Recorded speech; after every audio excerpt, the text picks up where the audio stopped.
I know you did commentary for Global Force Wrestling. What was that experience like for you? And do you know, like, what's up with Global Force right now? Yeah, so let's start at the beginning.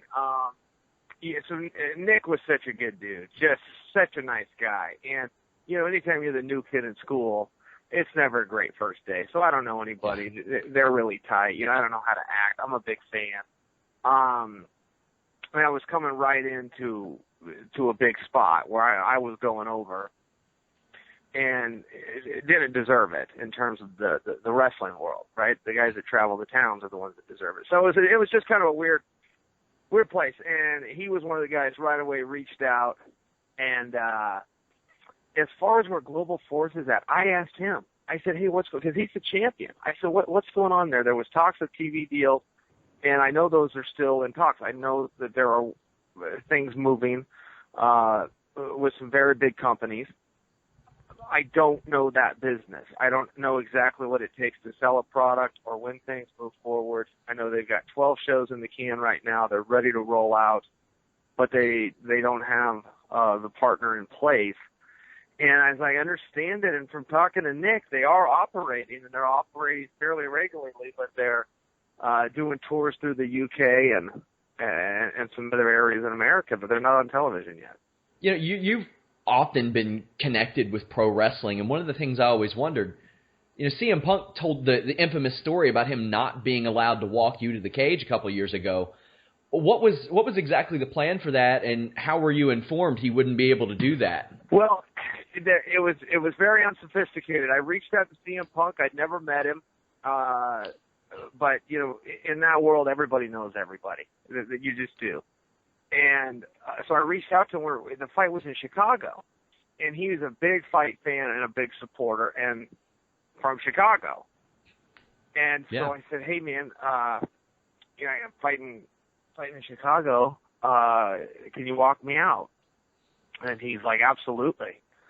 And I said, okay. So I went to Dana because to explain, so you have your cornerman passes, but that you could have 100 guys walk you out. That's a promotional choice. You'll see that in boxing where that does happen. But then the corner, when the fight's, everybody's got to leave. So the UFC as a promotion does not let guys do that. It's just your cornerman. You come out. So I went to Dana. Dana's like, absolutely, consider it done. Went to Punk. He said, yeah. So I went back to him and said, Ben signed off on that? And he said, I'm going to ask for forgiveness, not for permission. And somehow the word got out. And maybe he even took it to, maybe he's the one that, I don't know what happened there. All I know is they shelved him and he was pissed. Have you ever trained with CM Punk? I mean, he's got his first fight coming up soon, and I know you all are buddies, but have you ever rolled with him, anything of that nature? No, I tried. We had discussed that. He is in such good hands. You know, now it's a situation where someone like me that's his buddy, the best thing you do is just stay the hell out of his way. I mean, he's with Rufus. There's 3, 4, 5 hands in the whole world that are even on Rufus's par. So he is in good hands. So the thing to do is stay away. I talked to him, text him, how you doing, get update. He had a shoulder injury, he had stuff like that. But I just stay out. But you know, again, coming back to such a small world, I talk to his teammates all the time. Anthony Pettis and I have been friends from, you know, the beginning of our fight careers, and Ben Askren and I talk every day, and you know, these guys see him, man. Yeah, I'm hearing some really good things.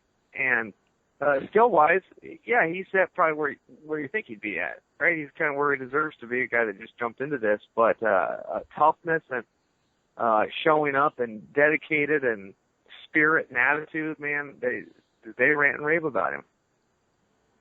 Yeah, I thought that going to Rufus was about as good of a choice as he could have made given his geographic location. Did you know that he was signing with the UFC before they announced it? No. I had heard the rumors.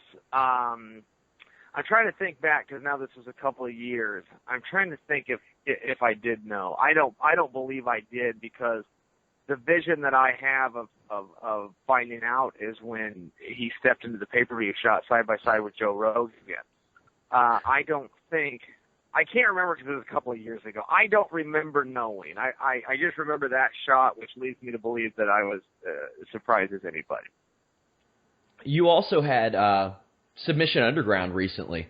I know that you adopted the EBI rules. How do you think that played out for you? Do you think that was a good decision for you? Yeah, I just wish everybody would. And here's the thing. I love EBI rules, and we did our investigation. You know, we asked around. Eddie had held several events, so it's not just in theory. We were able to see it in practice.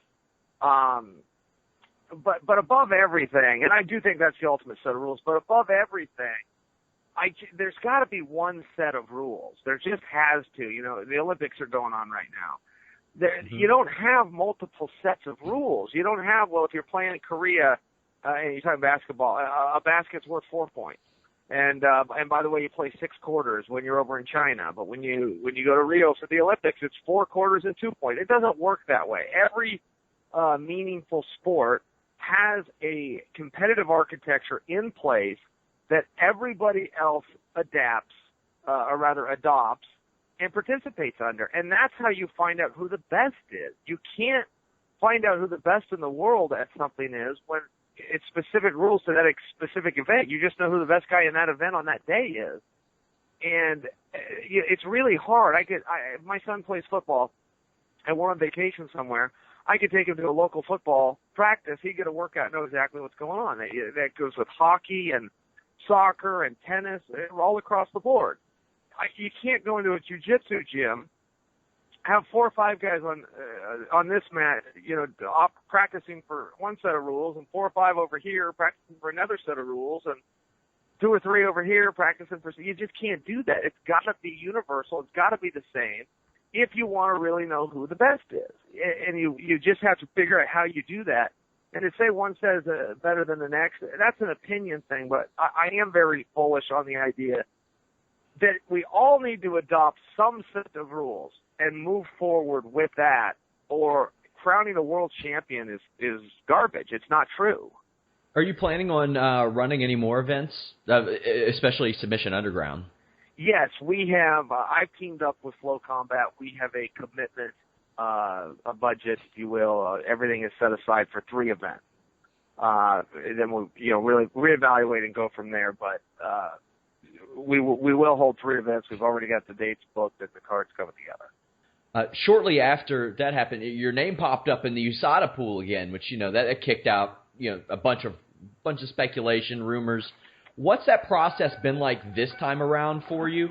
How does it differ from the last time you underwent testing regularly? Well, it's completely different on a professionalism level. It's like anything, right? There's hiccups. That's not a complaint to USADA. That's a fair assessment of human nature. And I can just tell you, in the 2 years that separated my 2 experiences, it's just completely different. When I was first attested by USADA, the first time I had an USADA representative show up, not only had we never heard of USADA, this was never done. So when he's trying to say who he is and what he wants, not only is that a foreign language, he's got no ID. And when asked for ID, he would not produce any. And when I tried to take a picture of him with my cell phone, he refused and essentially made threats. So for me to comply with his test really was a weird thing to do. To get naked in front of this stranger and then also let him stick a needle in that's a weird thing to do. And Vanderlei was up 15 minutes after me, and he did refuse it. And Vanderlei just asked the guy for some ID. He never showed any. So people said that Vanderlei ran away from a test. That isn't true. Vanderlei stood there and talked to the guy for almost an hour and just wanted him to prove who the hell he was. So that was one experience. That's not great.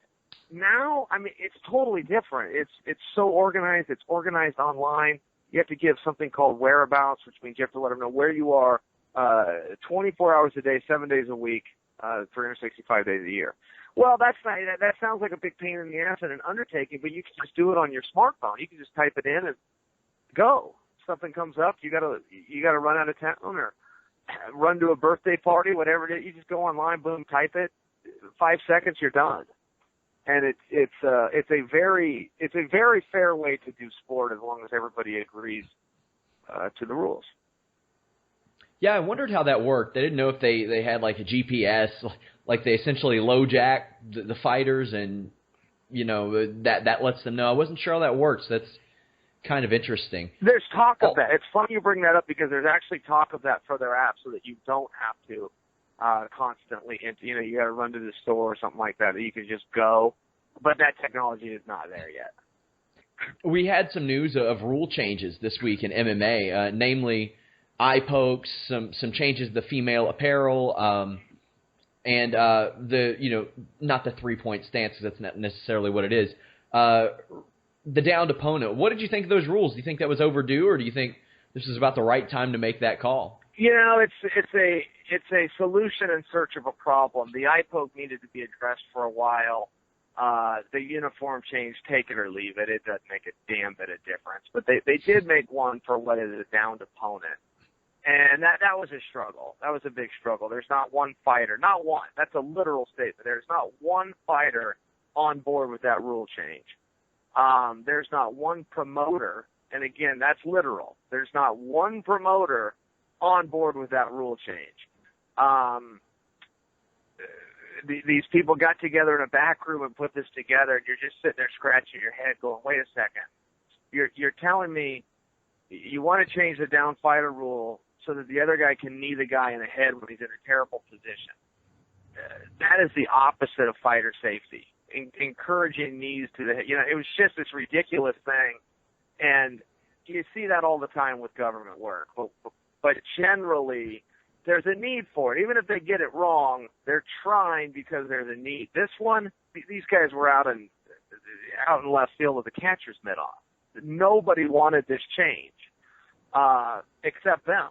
And there's a referee that sits on the board, and he thought it was a big deal because he thought it was making refs look bad on what was up and down.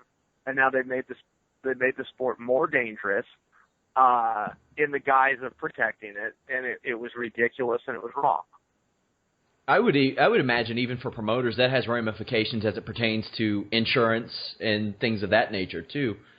I know a lot of like amateur promotions, athletic commissions, they straight up outlaw knees or elbows because some of these guys got to go to work on Monday. That's right. We have that in Oregon, and it's the same thing with heel hooks. There are some stuff where you go, hey, listen, this is a hobby.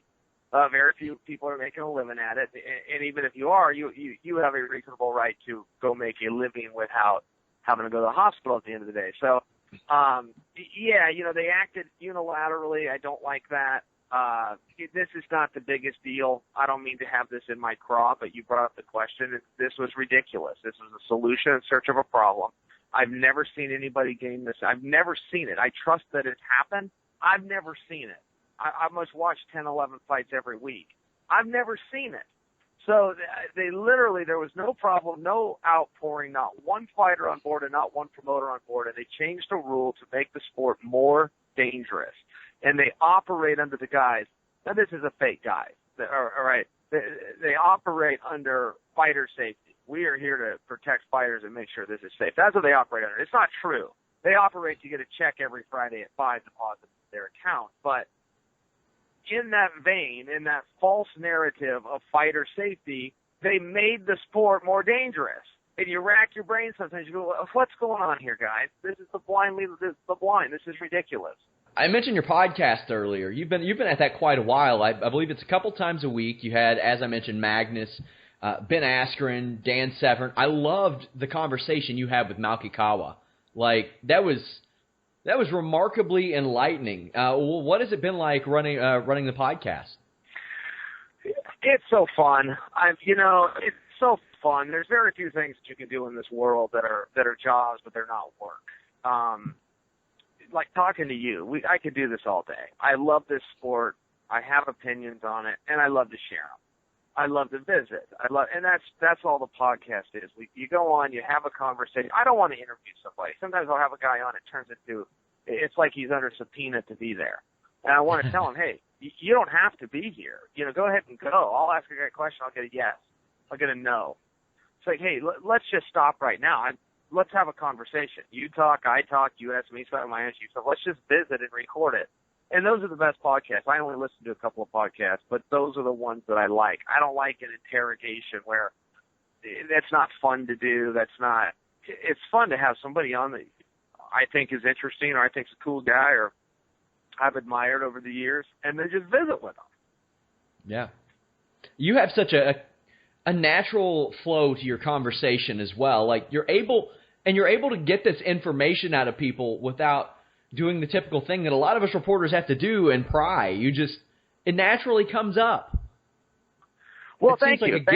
Thank you for saying that. I didn't know that was a skill of mine, but I really appreciate the compliment. Thanks. And I think maybe now that you said it though, maybe that comes up in just having a conversation. I'm a conversation guy. I know interview guys. Some of them are great. Jim Rome, who I think is the best in any sport business, he does have to interview people. I've just always found that hard. Where you write questions down ahead of time and then a follow-up, and if he goes left, you go with this follow-up, and if he goes right, you go with this follow-up. And it just takes the fun out of it. The fun is the visit. The fun is hey, let's just see what comes up. Let's just see where this goes. We won't edit it. We'll put it out. We'll both live with the result. That's fun. Another thing you're involved in, Celebrity Apprentice, which has kind of been pushed back due to they say it's due to Donald Trump focusing on his presidential campaign and an embarrassment of riches, I think, that one of the NBC execs said. I don't know how much you're allowed to talk about that because I know there's some non-disclosures with things like that. But did you enjoy that experience? Yeah, so here's how I'll tell you it, because you're right, there's non-disclosures, but here's how I tell you it. I wish I was doing it right now. It is the ultimate game.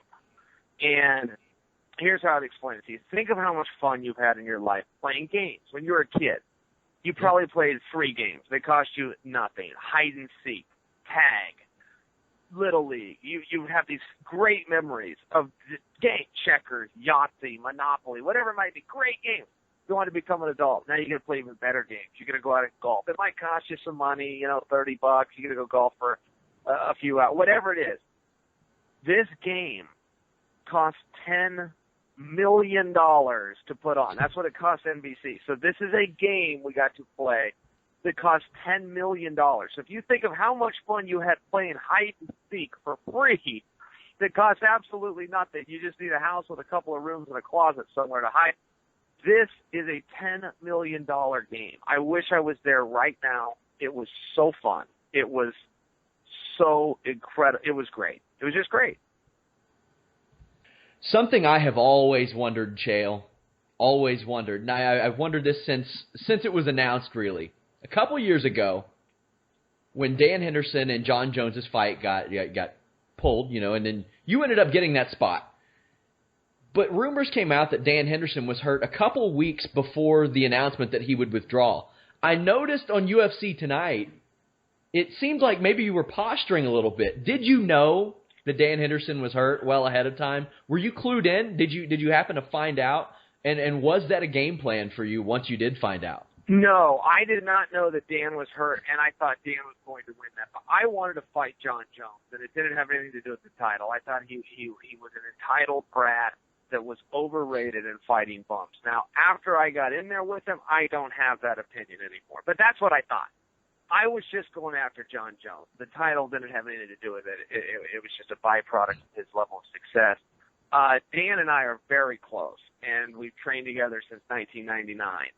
So when that came out and I had been posturing, it looked as though I knew. And there's even been times where I said I knew, just to get under John's skin. I said I knew.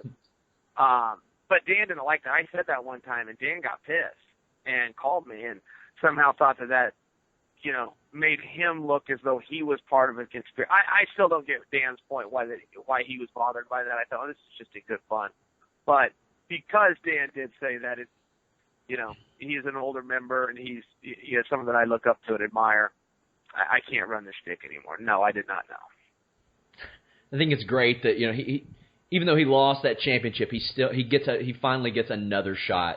Yeah, and he would have given Jon more problems than people think. He really would have. And one thing about Dan is this is true at that time. I don't know that it's true 3 years later. But Dan Henderson, up to that point in his career, had never lost a fight, ever. He was undefeated, had never lost a fight where he was the underdog.